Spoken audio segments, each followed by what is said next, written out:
بسم اللہ الرحمن الرحیم۔ آج ہم دیکھیں گے کہ کس طرح حضرت حلیمہ جو ہیں وہ رسول پاک صلی اللہ علیہ وآلہ وسلم کو اپنے ہمراہ لے کر گئیں اور انہیں پالا۔ تو اس زمانے میں عرب کے شہری باشندوں کا رواج تھا کہ وہ اپنے بچوں کو شہری امراض سے دور رکھنے کے لیے دودھ پلانے والی بدوی عورتوں کے حوالے کر دیا کرتے تھے تاکہ ان کے جسم مضبوط ہو جائیں اور وہ خالص عربی سیکھ لیں۔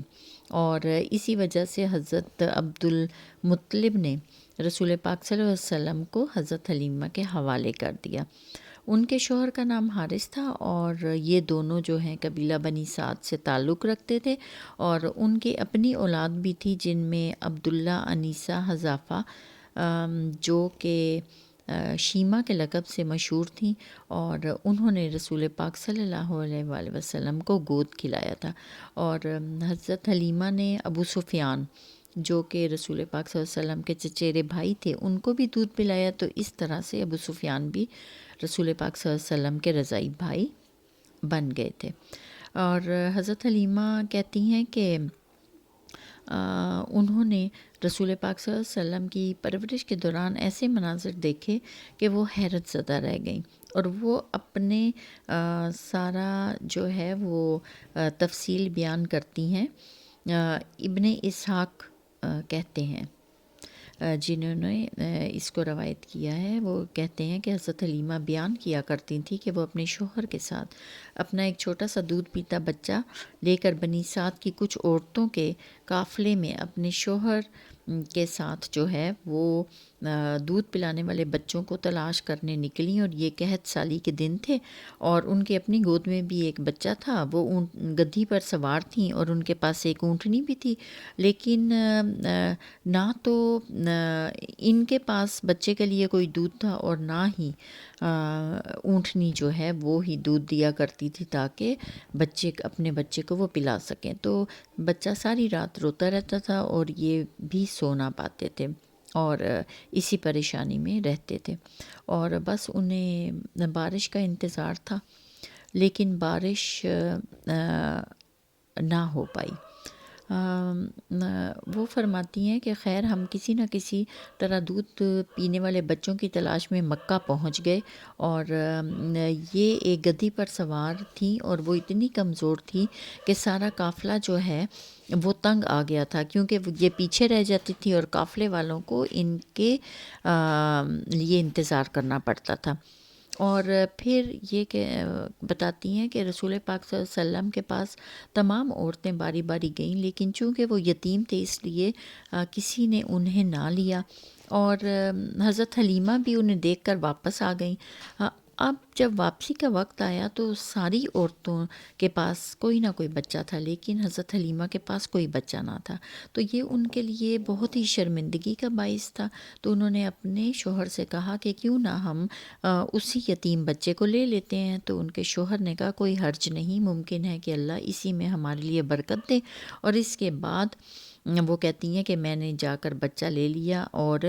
محض اسی بنا پر لے لیا کہ کوئی اور بچہ نہ مل سکا تھا۔ حضرت حلیمہ کہتی ہیں کہ جب ہم بچے کو لے کر اپنے ڈیرے پر واپس میں آئی اور اسے اپنی آغوش میں رکھا تو اس نے جس قدر چاہا دونوں سینے دودھ کے ساتھ امنڈ پڑے، اور اس نے جس قدر چاہا وہ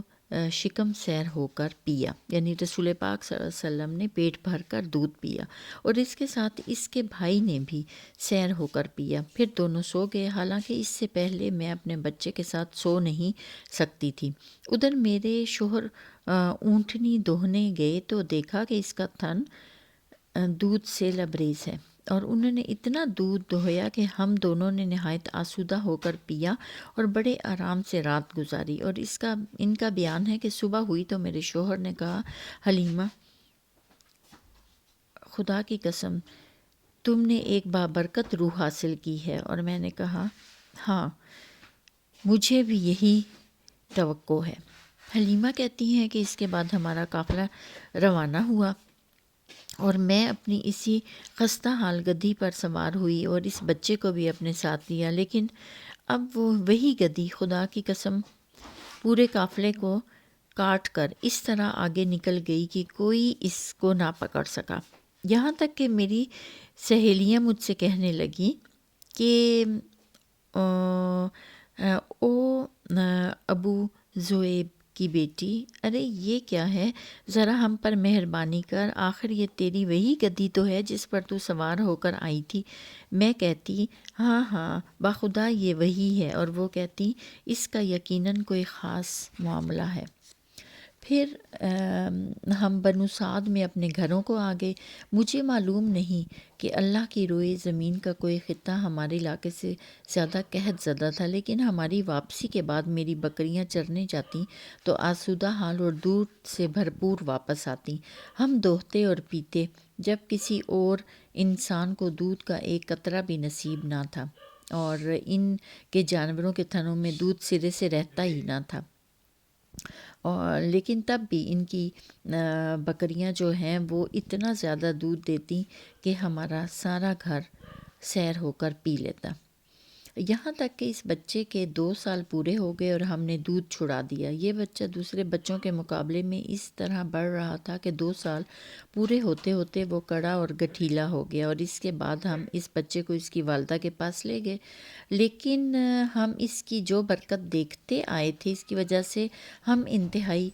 ہماری انتہائی خواہش یہی تھی کہ وہ ہمارے پاس رہے۔ چنانچہ ہم نے اس کی ماں سے گفتگو کی اور میں نے کہا کہ کیوں نہ آپ اپنے بچے کو میرے ہی پاس رہنے دیں کہ ذرا مضبوط ہو جائے، کیونکہ ہم اس کے متعلق مکہ کی وبا کا خطرہ مول لینا نہیں چاہتے۔ غرض ہمارے مسلسل اصرار پر انہوں نے بچہ ہمیں واپس دے دیا۔ اور اس کے بعد جو ہے وہ واقع شق صدر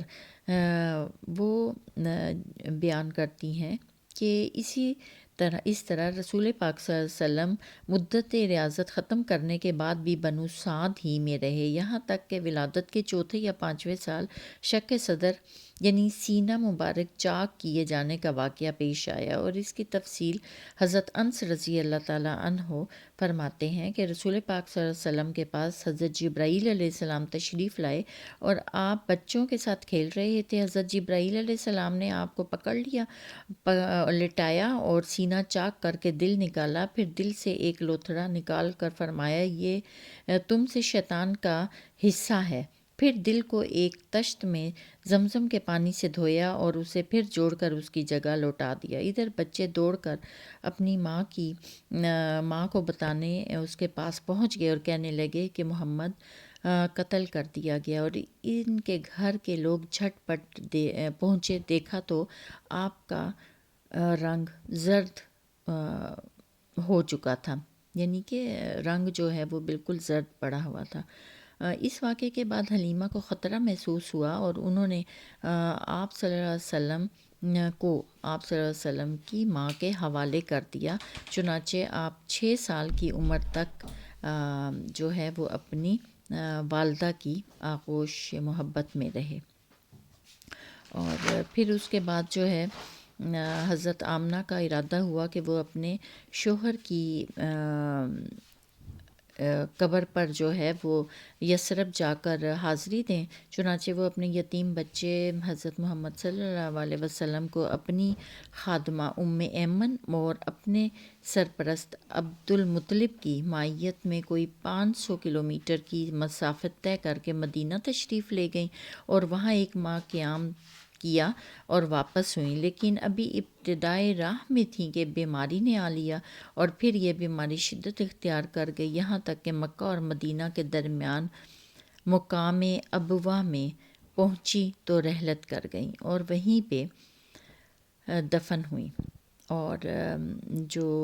دادا تھے عبد المطلب، وہ اپنے پوتے کو لے کر مکہ پہنچے، اور ان کا دل اپنے اس یتیم پوتے کی محبت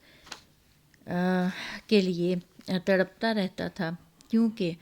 یہ ایک چھوٹے بچے کے لیے بہت ہی صدمے کا باعث تھا۔ عبد المطلب کے جذبات بھی پوتے کے لیے ایسے ہی تھے، اور انہیں اسی وجہ سے حضرت محمد صلی اللہ علیہ وسلم سے بے انتہا محبت تھی، اور وہ انہیں اپنے ساتھ خانہ کعبہ کے سائے میں ایک کپڑا بچھا کر اس پر بٹھایا کرتے تھے اور خود فرش پر بیٹھا کرتے تھے، اور ان کے سارے باقی جو بچے تھے وہ ان کے ارد گرد بیٹھتے، لیکن وہ حضرت محمد صلی اللہ علیہ وسلم کو کوئی کپڑا چادر بچھا کے اس پہ اپنے ساتھ بٹھایا کرتے تھے۔